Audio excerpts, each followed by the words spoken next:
Bismillahirrahmanirrahim. Assalamualaikum warahmatullahi wabarakatuh. Alhamdulillah wassalatu wassalamu ala Rasulillah amma ba'd. Dalam kesempatan yang ada ini, saya ingin berkongsi dan juga memperjelaskan beberapa perkara yang timbul rentetan daripada krisis kepimpinan negara yang berlaku dalam selang 1 hingga 2 minggu yang lepas. Saya bukanlah seorang pimpinan ataupun pemimpin parti Pribumi Bersatu Malaysia yang begitu signifikan untuk mencadangkan ataupun memberikan penyelesaian ataupun keputusan di dalam parti.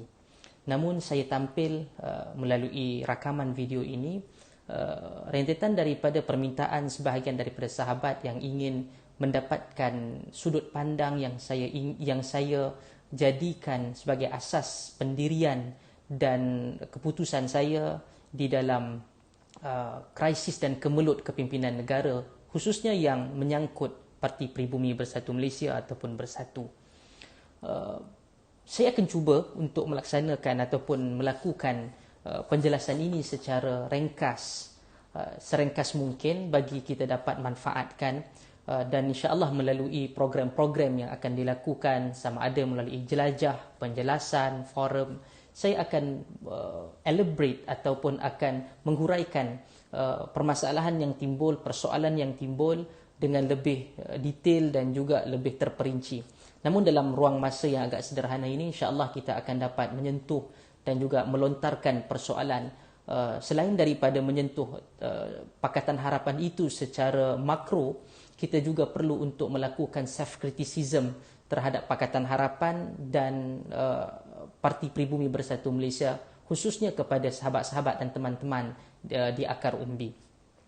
Sebelum daripada kita menyentuh isu dalaman PPBM ataupun Bersatu, kita perlu untuk melihat kembali prestasi dan apa yang telah dicapai oleh Kerajaan Pakatan Harapan yang dibina secara rasmi selepas daripada kemenangan Pakatan Harapan dalam pilihan raya umum ke-14 yang lalu, yang mana pada sekitar 10 Mei 2018 yang amat berhormat ataupun yang berhormat Tun Dr. Mahathir Mohamad mengetuai Kerajaan Pakatan Harapan di Putrajaya. Bahkan Kerajaan Pakatan Harapan terbentuk di banyak negeri, khususnya di kawasan timur, di kawasan utara dan juga selatan Semenanjung, dan sahabat kepada Pakatan Harapan di Sabah. Ada beberapa perkara yang perlu untuk diambil kira dan dimuhasabah oleh Kerajaan Pakatan Harapan dahulu dan Pakatan Harapan sekarang, iaitu antaranya apabila mengambil kerajaan daripada sebuah kerajaan kleptokrasi yang begitu lama, 60 tahun, mungkin sedikit kekok ramai di kalangan menteri-menteri yang ada cuba untuk menunjukkan kelembutan, menunjukkan tolak ansur dan toleransi dengan penjawat awam dan sistem itu sendiri. Ia tidak melibatkan keseluruhan penjawat awam. Ia mungkin melibatkan beberapa watak-watak utama penjawat awam sehingga menimbulkan apa yang disifatkan sebagai deep state, daulah terpendam di dalam Kerajaan Pakatan Harapan. Maka dengan kurang ketegasan, dengan cuba untuk begitu berlembut, sehingga akhirnya ia telah memakan diri. Dan ini juga dapat dilihat bagaimana penguasaan media, sama ada media arus perdana dan juga media sosial, tidak lagi dikuasai pentas ataupun ruang itu tadi oleh Kerajaan Pakatan Harapan. Sungguh pun kerajaan ataupun Pakatan Harapan itu sangat menguasai media sosial sebelum daripada kemenangan mereka Mei 2018. Yang ini adalah telah pun diingatkan melalui banyak wacana, banyak forum. Sama ada saya, bahkan ramai orang lagi yang menegur perkara ini. Tetapi tindakan yang lambat, tindakan yang tidak tegas, akhirnya telah dibayar oleh keseluruhan daripada Kerajaan Pakatan Harapan itu merentas semua parti. Bukan hanya kepada DAP, bukan saja kepada PKR, Amanah mahupun Bersatu. Seterusnya adalah isu sentral yang memalit krisis kepimpinan kerajaan pada seminggu hingga 2 minggu yang lalu. Isu sentralnya kita boleh untuk rumuskan adalah isu berkaitan dengan Melayu Islam. Ini telah menjadi mainan dan telah menjadi suatu momokkan yang begitu ampuh dan berkesan oleh UMNO dan juga PAS, menyatakan bahawa Kerajaan Pakatan Harapan tidak sama sekali ataupun gagal menjadi suara Melayu dan juga Islam. Ia ditambah dengan sebilangan golongan-golongan ataupun pimpinan-pimpinan senior daripada parti DAP yang cuba untuk menjadi juru cakap hero kepada kaum dan agama yang mereka diundi daripadanya. Secara umum saya boleh faham kerana itulah tugas mereka. Mereka diundi oleh kelompok dan juga penganut agama tertentu dalam negara ini. Mereka perlu untuk menjalankan tanggungjawab mereka untuk dilihat sebagai mewakili kelompok, kaum dan agama tersebut. Maka kadang-kadang dengan semangat itu tadi, ataupun bahkan yang boleh lebih ekstrim kita katakan keras kepalanya itu, telah menyebabkan beberapa ruang ataupun garisan merah sensitiviti Melayu Islam dilanggar tanpa memikirkan kesannya nanti. Semua daripada kita mengetahui bagaimana orang Melayu ini tolak ansurnya dan toleransinya cukup hebat. Namun, dalam waktu yang sama, perkara itu disimpan dan dipendam untuk dizahirkan, ditindak selepas daripada itu.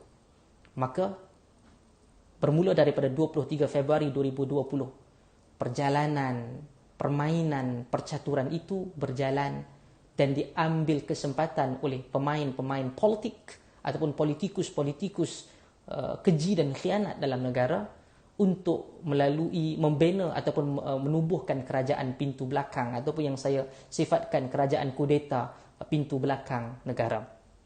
Dan dalam waktu yang sama, selain daripada isu sentral Melayu Islam itu tidak diambil pusing secara berkesan. Saya tidak katakan bahawa Kerajaan Pakatan Harapan menafikan ataupun menyampingkan semua isu yang berkaitan dengan Melayu Islam. Tidak. Tetapi ia gagal dizahirkan dengan baik dan cemerlang melalui tindakan, melalui kata-kata, melalui program dan terutamanya bagaimana ianya dapat dipotrikan, digambarkan melalui media arus perdana dan media sosial. Sedangkan kemahiran itu ada pada Pakatan Harapan sebelum daripada kemenangan 9 Mei 2018. Kemana ini semua? Dan perkara ini walaupun disuarakan merentas parti politik dalam Pakatan Harapan, ia tidak ditindaklanjuti. Seakan tidak ada masalah.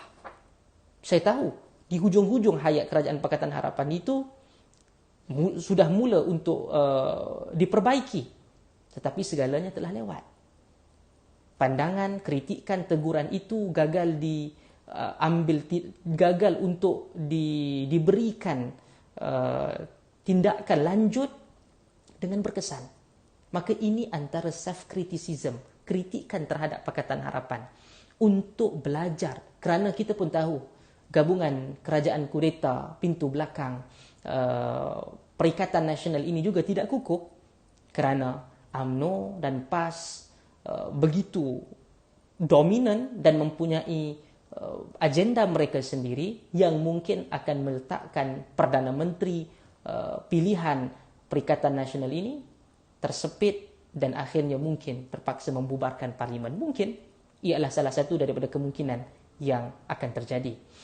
Seterusnya adalah pemimpin-pemimpin Melayu Islam dalam Pakatan Harapan juga gagal menjadi suara sebingit mereka yang di dalam Pakatan Harapan daripada kelompok bukan Melayu dan bukan Islam. Mereka nampak layu dan lemah. Ada yang menyatakan itu adalah strategi untuk nanti di satu masa akan berlakunya kudeta ini. Wallahu a'lam, saya tidak pasti.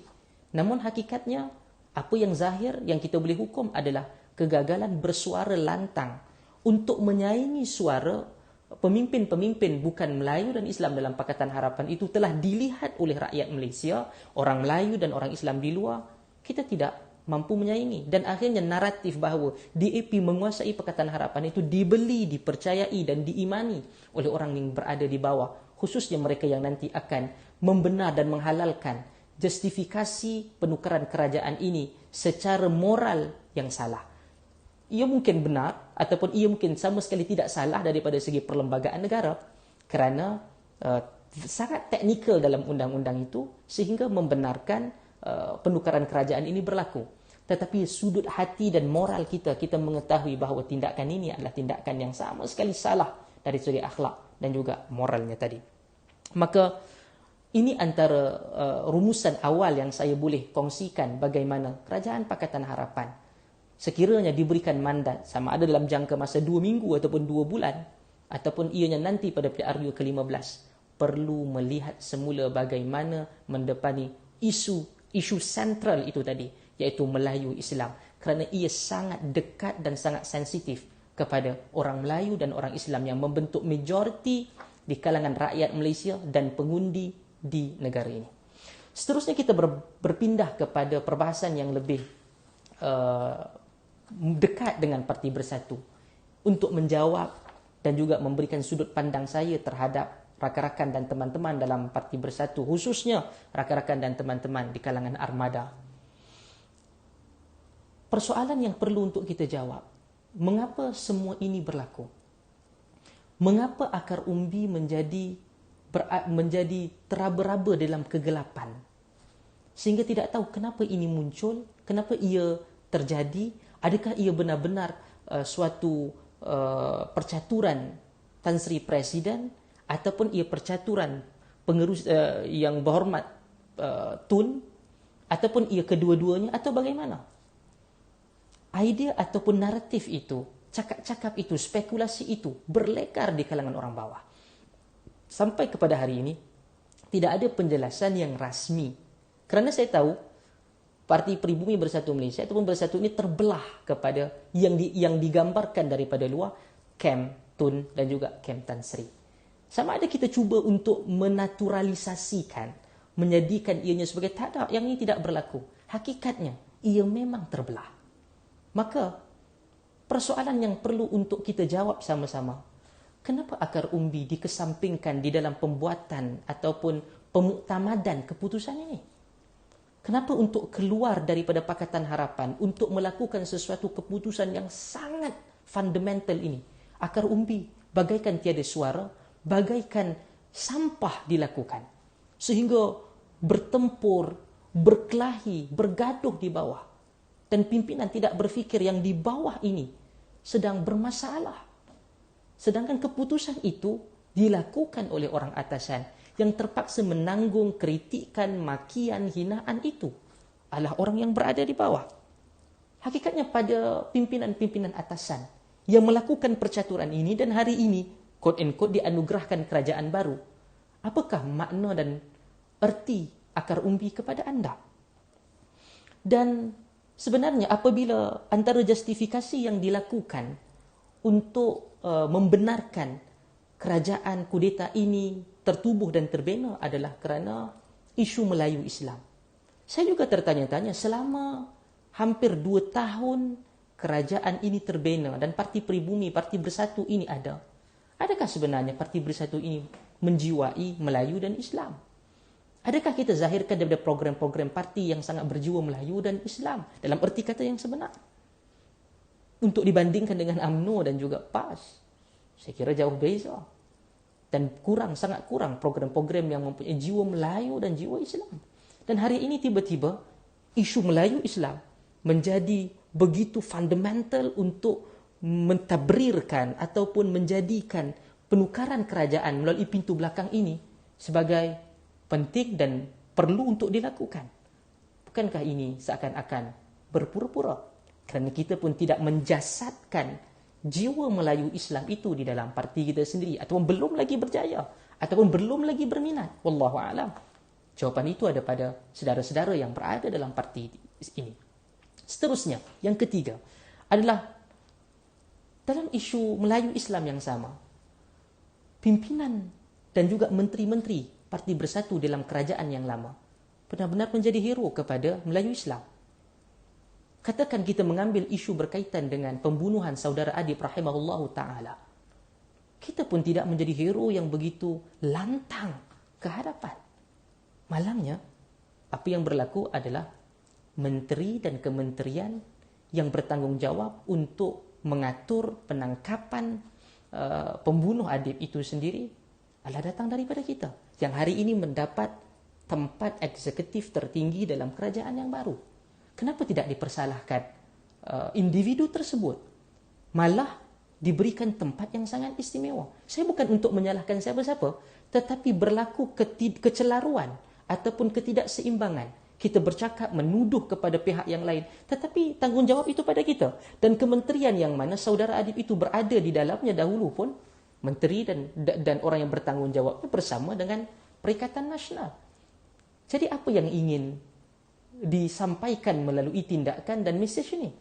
Adakah ia hanyalah suatu retorik permainan untuk menghalalkan tindakan pintu belakang kerajaan kudeta tersebut? Seterusnya yang keempat, untuk menyatakan keperluan menjadikan Perikatan Nasional ini antara UMNO dan Bersatu, semua daripada kita tahu, bukanlah perjuangan itu hanya semata-mata Parti Bersatu ini untuk Melayu Islam. Tetapi dalam waktu yang sama, ianya tertubuh apabila UMNO telah pun menjadi rosak sebagai kerajaan kleptokrasi dan Yang Berhormat Tun keluar dan dipecat beberapa tokoh, antaranya Tan Sri Muhyiddin Yassin, Datuk Seri Mukhris Mahathir dan beberapa tokoh yang lain, Datuk Seri Syafi'i Abdal. Maka dibentuklah Parti Bersatu itu di atas sebab keluarnya Tun dan juga berlakunya pemecatan beberapa pimpinan-pimpinan utama UMNO ketika itu. Maka pertembungan itu adalah antara Bersatu dan UMNO. Dan watak individu yang sama masih lagi ada di dalam Muafakat Nasional yang hari ini membentuk Perikatan Nasional. Maka sekiranya boleh dah untuk duduk sekali bersama, maka asas penubuhan Parti Bersatu itu sudah tidak lagi relevan.